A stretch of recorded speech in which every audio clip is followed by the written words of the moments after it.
If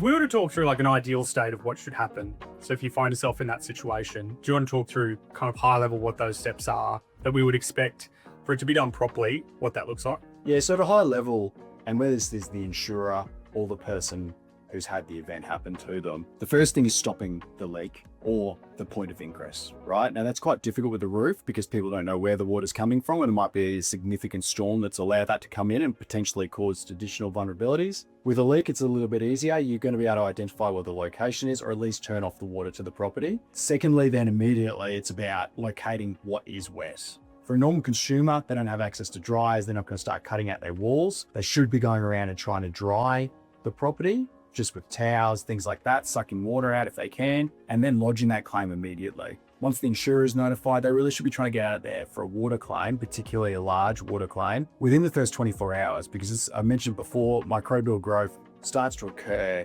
between 24 to 48 hours of a wetting event. When that happens, they should really be sending out someone out there immediately, not to assess the damage, also to do the make safe.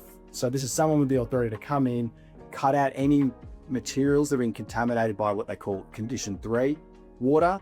Condition 3 water being those water that have contaminants in it, more likely to create microbial growth, and then implementing dryers to start to dry the property out. You can't dry everything with towels. Unfortunately, water gets stuck in the cavities and things like that. And then finally containing that area, right? Because if it's not dried appropriately or you haven't cut everything out, it's going to cause the mold. The containment will at least keep it in that area and limit that loss. So a consumer should be looking for those key things and asking their insurer for those key things.